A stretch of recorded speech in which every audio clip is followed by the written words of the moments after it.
धरती पर जीवन की शुरुआत कैसे हुई? ये सवाल मनुष्य की जिज्ञासा का हिस्सा रहा है। जब हम आज खुद को, अपने शरीर को और अपने आसपास की दुनिया को देखते हैं, तो सोचते हैं कि आखिर हम यहां तक कैसे पहुंचे? क्या इंसान हमेशा से ऐसे ही थे जैसे आज दिखते हैं, या फिर किसी लंबी यात्रा और बदलाव के बाद धीरे धीरे बने?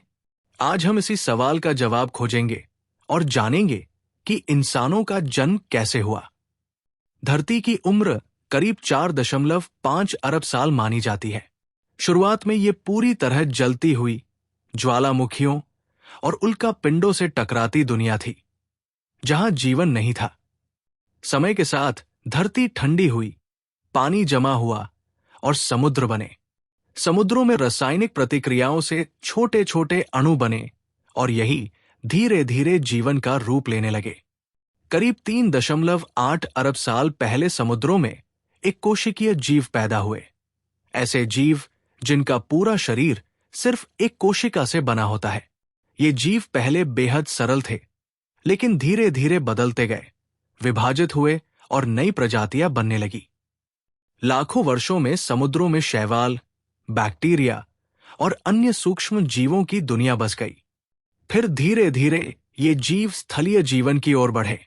उभयचर, मछलियां, सरीसृप, पक्षी और स्तनधारी बने। प्रकृति की बदलती परिस्थितियों ने उन्हें अलग अलग रूपों में ढाला और जीवन की यात्रा आगे बढ़ती रही। इंसानों की कहानी भी इसी विकास का हिस्सा है। वैज्ञानिक इसे विकासवाद या इवोल्यूशन कहते हैं। शुरुआत में बंदरों जैसे प्राइमेट जीव थे, जो पेड़ों पर रहते थे। धीरे धीरे इनमें से कुछ जमीन पर चलने लगे, औजार बनाने लगे और उनका शरीर बदलता गया। लगभग 70 लाख साल पहले ऐसे जीव विकसित हुए जिन्हें होमिनिन कहा गया। इनके शरीर में बदलाव आया। रीढ़ की हड्डी मजबूत हुई, हाथों का उपयोग औजार बनाने में बढ़ा और दिमाग का आकार भी बड़ा हुआ।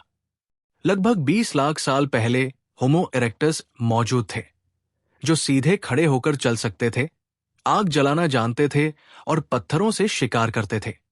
ये समूह में रहते थे, अपने अनुभव साझा करते थे और प्राकृतिक बदलावों से बचने के लिए उपाय करते थे। करीब 3 लाख साल पहले होमो सैपियंस यानी आधुनिक मनुष्य का जन्म हुआ।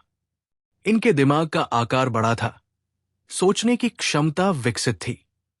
ये भाषा का प्रयोग कर सकते थे, औजार बना सकते थे और समाज में मिलकर रह सकते थे। समय के साथ ये अफ्रीका से बाहर निकलकर एशिया, यूरोप, ऑस्ट्रेलिया और अमेरिका तक फैल गए। अलग अलग जगहों पर जाकर उन्होंने नए तरीके अपनाए। कहीं शिकार किया, कहीं खेती शुरू की, कहीं व्यापार किया। धीरे धीरे मनुष्य ने पत्थरों, हड्डियों और लकड़ी से औजार बनाए। आग जलाना, भोजन पकाना और कपड़े पहनना सीखा। इन बदलावों ने उन्हें प्राकृतिक चुनौतियों से लड़ने में मदद की और जीवन आसान बनाया। इस पूरी प्रक्रिया को प्राकृतिक चयन कहा गया, यानी जो जीव पर्यावरण के अनुकूल ढलते हैं, वही जीवित रहते हैं और अपनी संतानों को आगे बढ़ाते हैं। ठंडे इलाकों में रहने वालों के शरीर में बदलाव आए। गर्म इलाकों में रहने वालों ने अलग तरीके से खुद को ढाला। समय के साथ मनुष्य ने अपने शरीर, सोच और जीवन शैली में कई बदलाव किए। यही बदलाव उन्हें अन्य जीवों से अलग पहचान देता है। मनुष्यों की सबसे बड़ी ताकत उनकी भाषा रही। पहले इशारों से संवाद होता था, फिर शब्द बने और ज्ञान साझा करना आसान हुआ। भाषा के साथ साथ चित्रकला, संगीत और नृत्य जैसे रचनात्मक रूप सामने आए। गुफाओं में बने चित्र, पत्थरों से बने औजार और शुरुआती संगीत इसकी मिसाल है। भाषा और कला ने मानव समाज को संगठित होने, साथ रहने और ज्ञान साझा करने में मदद की। इसके साथ ही उन्होंने कहानियां बनाई, ज्ञान को पीढ़ी दर पीढ़ी साझा किया और सभ्यताओं की नींव रखी। मनुष्य की यात्रा आसान नहीं रही। भोजन की तलाश, जंगली जानवरों से सुरक्षा, मौसम की मार और प्राकृतिक आपदाओं ने उन्हें चुनौती दी। फिर भी सहयोग, साझा करना और साथ रहना उनकी ताकत बना। बच्चों की देखभाल, भोजन बांटना और समुदाय बनाना, ये सब जीवन को आसान बनाते गए। समय के साथ खेती शुरू हुई। जंगलों से फल और कंद इकट्ठा करने के बाद मनुष्यों ने बीज बोना, फसल उगाना और पशु पालना शुरू किया। इससे स्थायी बस्तियां बनी। गांव, नगर और बड़े शहर विकसित हुए। व्यापार बढ़ा, नए औजार बने और विज्ञान का विस्तार हुआ। धीरे धीरे मनुष्य आधुनिक सभ्यता का हिस्सा बन गया। धार्मिक ग्रंथों में इंसानों की उत्पत्ति को अलग अलग रूप में बताया गया है। कहीं कहा गया कि भगवान ने मनुष्य को अपनी छवि में बनाया, कहीं कहा गया कि मिट्टी से जीवन की रचना हुई, जबकि विज्ञान कहता है कि ये सब धीरे धीरे प्रकृति की प्रक्रिया से हुआ। जीवाश्म, डीएनए और पुरातात्विक खोज इस बात के प्रमाण देते हैं कि मनुष्य एक लंबी विकास यात्रा का नतीजा है।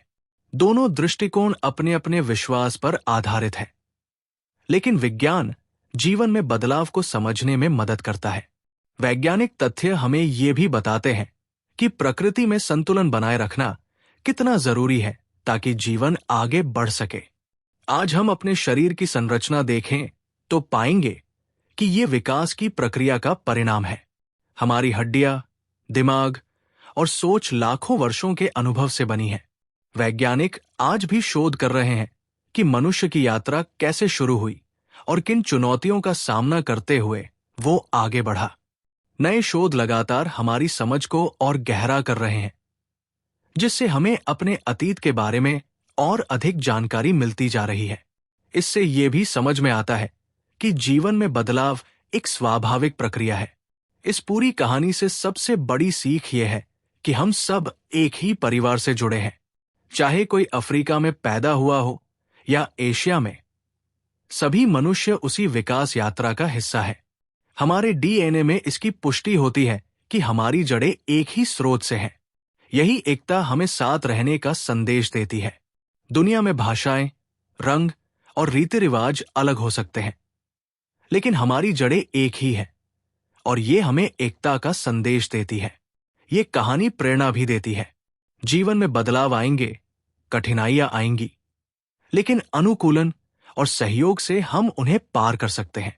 जैसे हमारे पूर्वजों ने समय की चुनौतियों का सामना किया, वैसे ही आज भी हम विज्ञान और मानवता की मदद से समस्याओं का हल खोज सकते हैं। पर्यावरण की समस्याएं, जलवायु परिवर्तन या नई बीमारियां, यदि हम एकजुट होकर सोचें तो समाधान मिल सकते हैं। ये कहानी हमें धैर्य, समझ और एकता का संदेश देती है। तो अगली बार जब आप सोचें इंसानों का जन्म कैसे हुआ, तो याद रखें कि ये सिर्फ अतीत की कहानी नहीं है, ये भविष्य की भी कहानी है। समुद्र में जन्मी एक कोशिका से लेकर आज के विकसित मनुष्य तक की ये यात्रा हमें बताती है कि जीवन कभी रुकता नहीं। बदलाव ही जीवन की पहचान है। यही बदलाव हमें मजबूती देता है, एकता का संदेश देता है और आगे बढ़ने की प्रेरणा देता है। अगर वीडियो पसंद आई हो तो इसे लाइक और शेयर करें और चैनल को सब्सक्राइब करना ना भूलें।